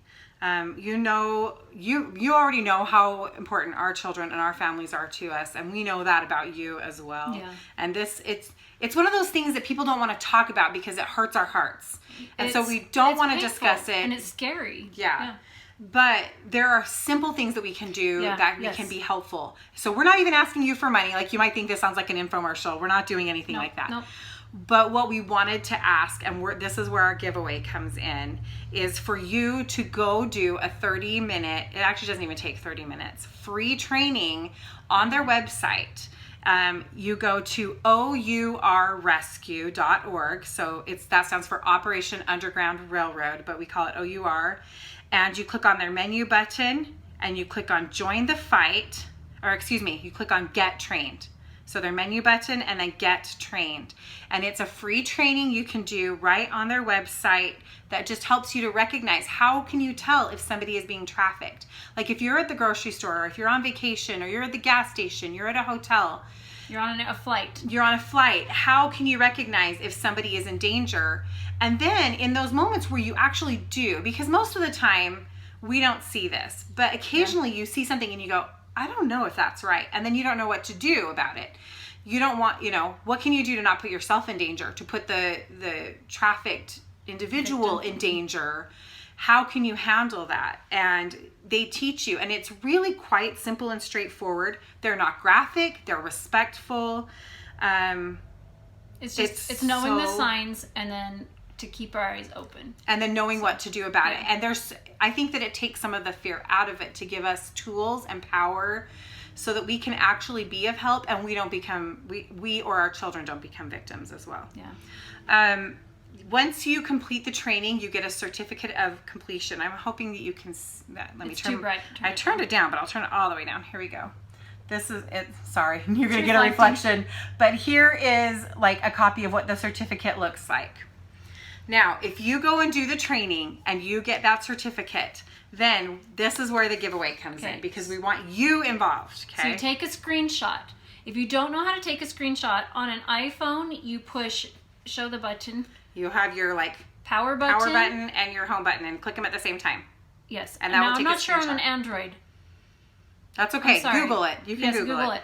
And you can do it also on a computer, a PC, on a Mac. You can do screenshots on there. So Google that so that you know how to do that, or download the image to save it. So you're going to save that and you're going to post it on Instagram, your certificate. And say this: I have joined the fight. Then tag OUR Rescue, just spelled out just like it sounds, and then tag Deborah and I. So Salt City We're Knits. not saying go tag all of your friends to follow us. We don't want to create spam. No, just tag us so that we see it. Yeah. And if you have a private account, then we will go to follow you so we can see it. So you'll have to accept us as your friend. I'm sorry, I hope you think we're friends. Yeah. But if we're not following you, we will go follow you so that we can see that. Okay? So you're going to need to post that and do those very specific things on there. And then we have 2 fantastic giveaways. These are amazing. We're going to give these away on our next episode, on our next podcast. So I'm going to show you the very first one. Okay. This one is a really fun bag that, like the Japanese, not bag, but it's not necessarily not, but I like these. I make these quite a bit, especially for travel knitting, because you can just keep it on your wrist, and I just have the yarn come through the opening here and I just knit as I go. And this is by Mountain Candy with an I, Candi, and she's mountain_candy, I believe, on Instagram. And she donated these to our podcast for giveaway, so we're really thankful for her. There's this one, but what goes with it also is this set of minis from Candy Shop Yarns, and this collection is my Sweet Tooth mini collection that I will be releasing this week. They're colorways that I already dyed, but I've just put them together in a really fun, kind of summery, springy kind of collection for making socks. So we have that, and we have a penny candy charm, and this one just looks really cute with the collection. This is my All Sorts penny candy. You can see that's cute. So that is our first giveaway.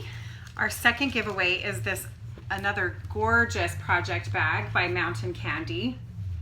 These are amazing. I actually have one of these. Here, I'm going to show you in this color that I love so much. So different handle variety, but it's got pockets on the inside and the outside. Beautiful, just beautifully well made. So this one's great for a sweater or large shawl. Yeah, a larger project.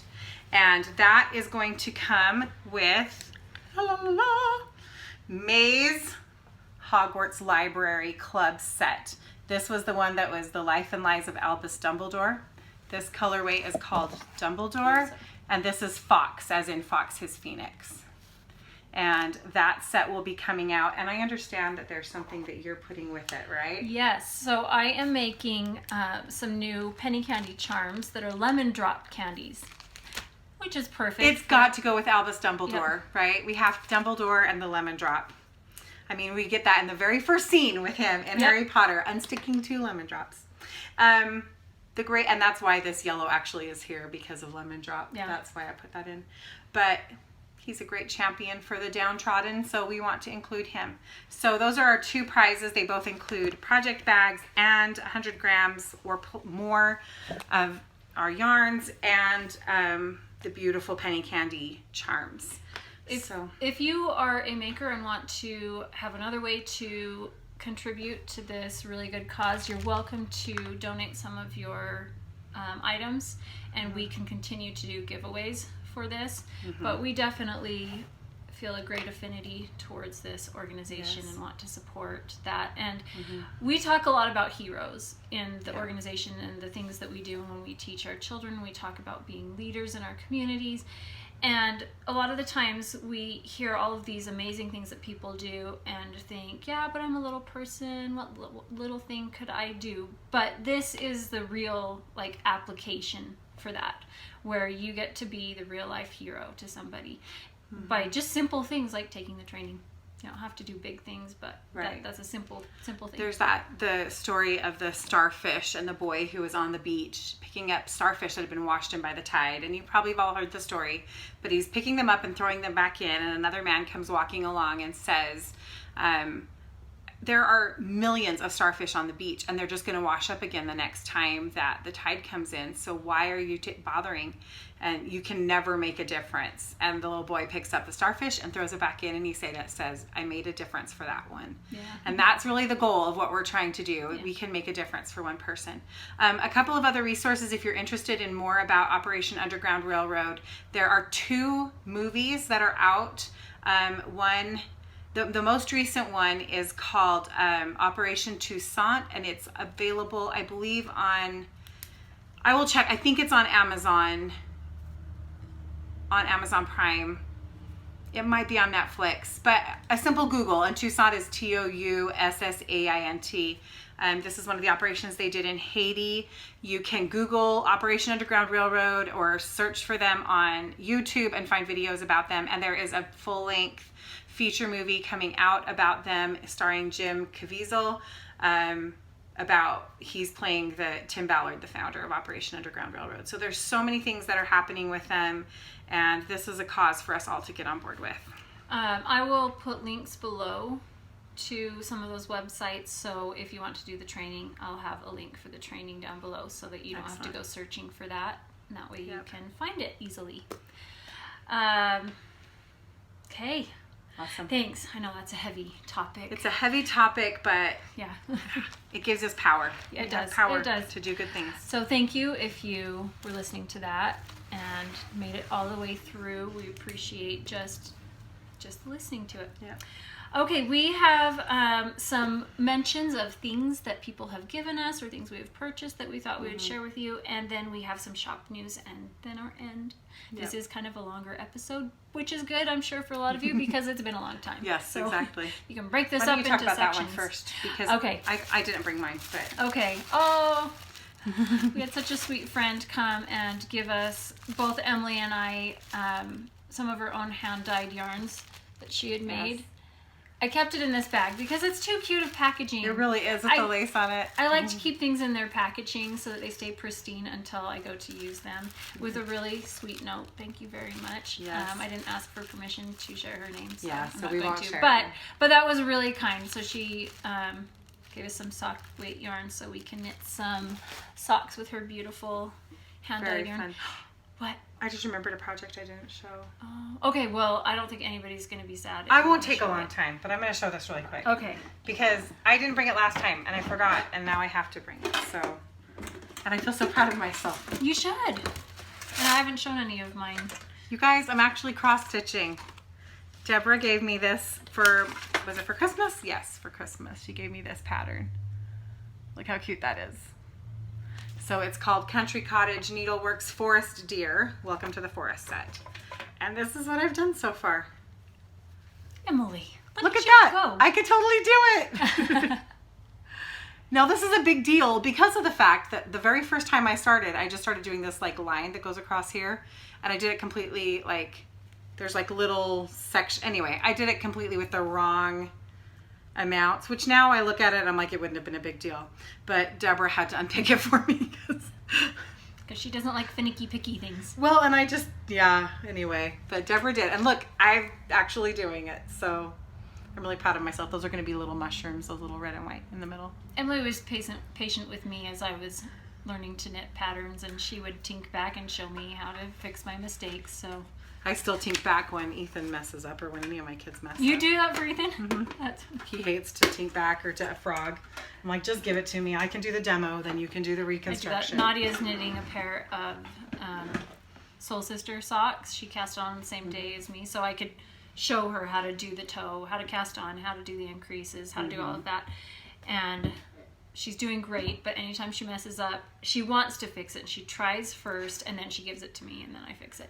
But I don't mind, because if it helps everybody to enjoy the process, yes. It's okay. Thanks for letting me show you that. Good job, Emily.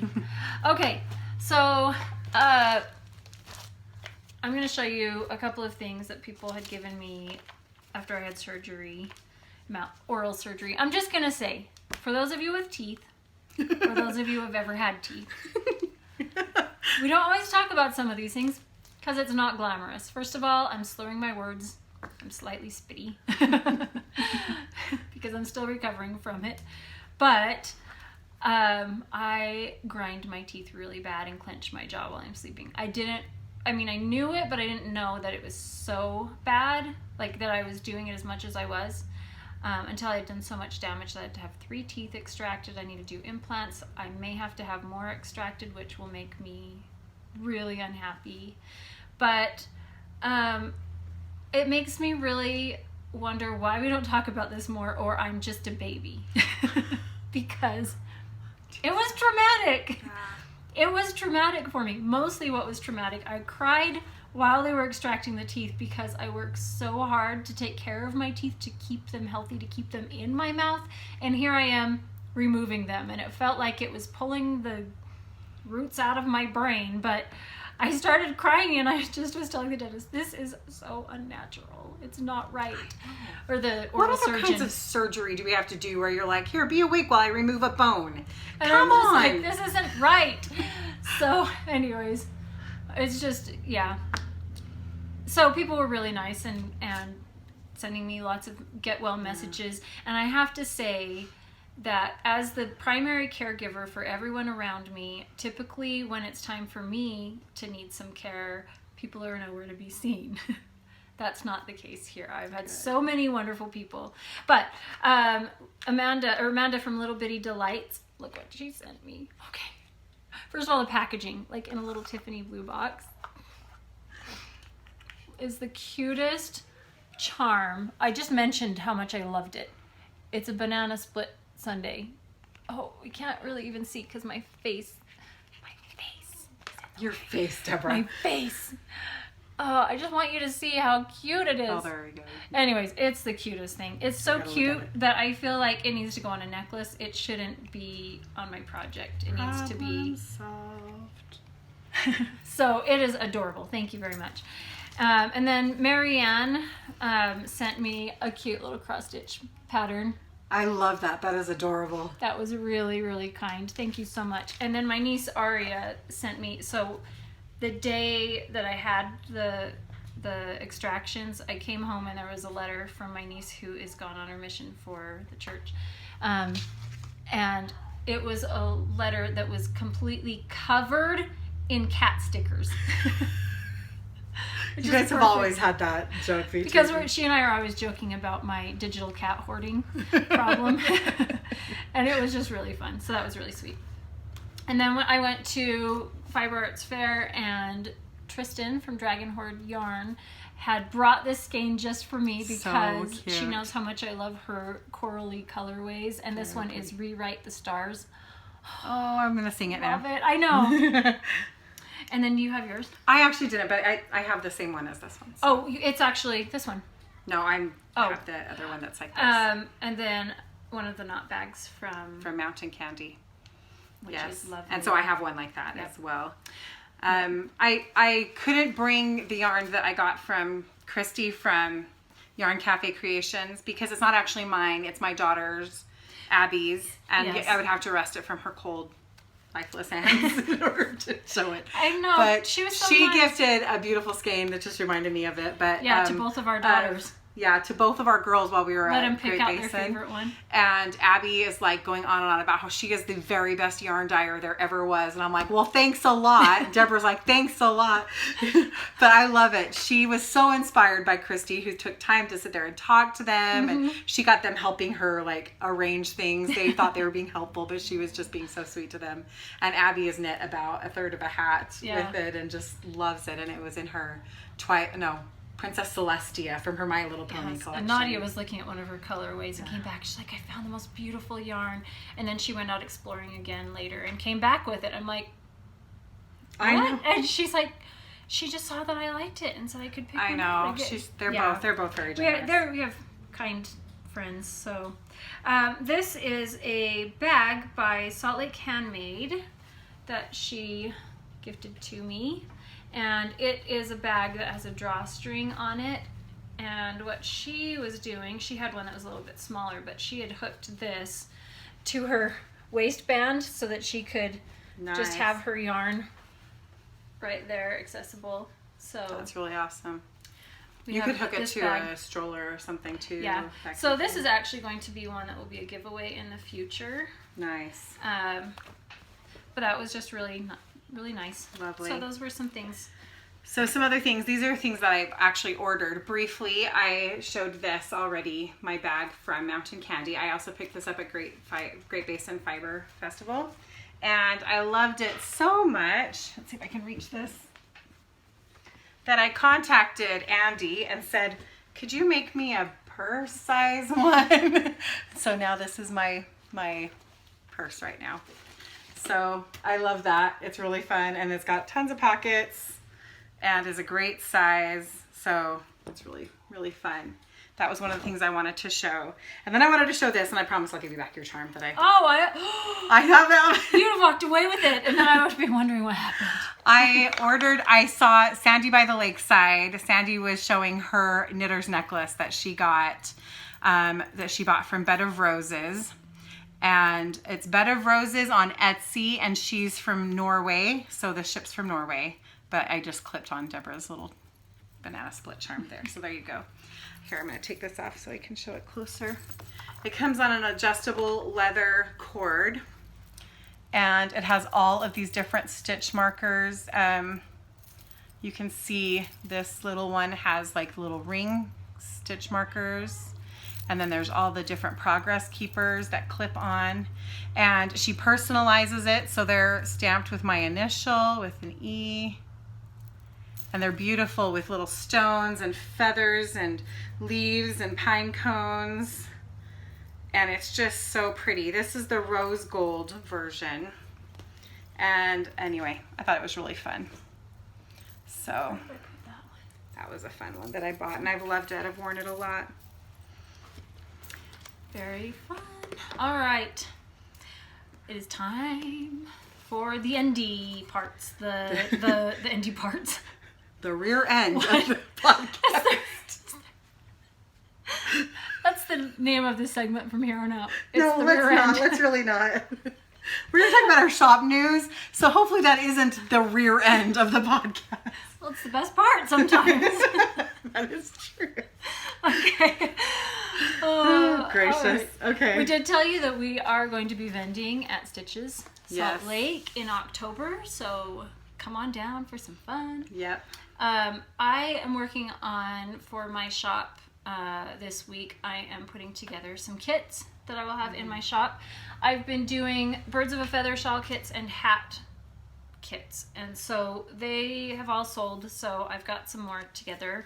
The hat kits have a 115 gram skein of yarn on my Bloom DK base, and then a pom-pom from Fab Units that goes with it. And so I have a variety of them in different colorways, like orange dreamsicle. This is one of my new ones, cream soda, and a peach Bellini pom-pom, and Dusty Road Miller, which has some purples, or Lime Ricky with a gorgeous lemony yellow pom-pom. So I have hat kits, and then I've got a few birds of a feather shawl kits. I will be doing more of the pink one, but right now I'm doing some other colorways because this is so summery. Oh, look at lovely. this. Orange dreamsicle with sour gummy worms, and a lemon cotton candy mohair skein. Which you can't really tell how just I know, bright it is. because It's kind of blowing out a little bit. Yeah, and in this bag you don't see it quite as much, but the packaging It looks kind of is so muted there, cute. but it's so pretty. It's quite vibrant there. Mm-hmm. And then another one is rock candy that I was knitting a shawl with, and speckled gumball, and the mint colorway. Lovely. And the last version is the Nowhere to Go But Up colorway from my Mary Poppins collection, and razzmatazz, That's pretty. and blue raspberry. And these are also that you can do a little contrasting stripe in the garter ridge sections like I've done on mine. You don't have to do that, but that's why I have this many, even though the pattern doesn't call for it. Yeah. Those are really fun, Deb. Thanks. All right, so some is shop so news pretty. for me. First of all, I am going to be adding, this is my Fantasy Fluff base, mohair base. And here I'm showing it in Opera Dancer's Daughter. So you can see what it looks like in my classic sock and in the Fantasy Fluff. So it's 72% kid mohair, 28% silk, 459 yards to 50 grams on that. So that's a new addition, and I'm really excited. And this is getting cast on as a Love Note pullover by Tin Can Knits with that gorgeous lacy That's yoke. really pretty. So that's going to be cast on right away. Very pretty. So I'm adding that. Another thing is the Hogwarts Mystery. So the Year in the Hogwarts Library Mystery Yarn Club. If that's not a long enough name. That's a mouthful, but it's good. Or Hogwarts Club, either way. This was May's edition, the Life and Lives of Albus Dumbledore. Sign-ups are available right now for June, which is Fantastic Beasts and where to find them. If you're not familiar with this club, every month I dye a set based on a book that's mentioned within the books, the Harry Potter books. So January was Hogwarts: A History. Then we had advanced potion making, and it was mini skeins that were all a different potion. And then we had Unfogging the Future, The Quibbler, and then the Life and Lives of Albus Dumbledore. So Fantastic Beasts and where to find them. Those signups are happening right now, and they ship by June 20th. I always do, as soon as the one club ships, I open up the listings for the next club. So they're open now until probably about the 10th of June. And then I will be closing those listings, and we'll be opening up, and we'll be shipping those by the 20th of June. And then the last thing I have, and I can't show it to you because it's for Christmas, is the Yarnbrary Advent calendar, Christmas Advent, and it's all based on your favorite Christmas songs in your Christmas library. So every day in December, you'll get to open a 20-gram mini skein, and there will be little extras and goodies speckled throughout. And on the 25th, there will be a full skein, and everything is based on Christmas songs. So I have been trying to put just a few listings at a time up in the shop, because I know that I wanted them early enough that people can budget and plan ahead, but I also don't want them to just all be there and then all gone right away. So I periodically will just put a few listings, and I'll continue to do that. But I'll put those again on the 10th of June. Those will go open again, and I'll have probably 10 slots open for June. So if you want to get on board with that, plan ahead so you can have your Christmas Advent, and those will ship in early November. Fun. Oh, and I showed this one earlier. Yes. Sorry, I totally forgot. But mini skein set for socks or other projects. This is a Sweet Tooth collection that I will have these listed in my shop when I do the other kits as well. And I have kind of revamped the layout of my shop so that you can, because it was often confusing whether or not you were purchasing DK or fingering weight. So now there's separate complete sections for that, and I have one for kits. And so the kits, this would be in with the kits, but also in the Gumball Mini section. Lovely. So fun. Okay. Wonderful. I think that's about it. It was a long one. It was a good one. That was fun. All right, thanks for joining us, and we hope to see you soon. Yes, we hope to see you soon. See you. Bye. Bye-bye.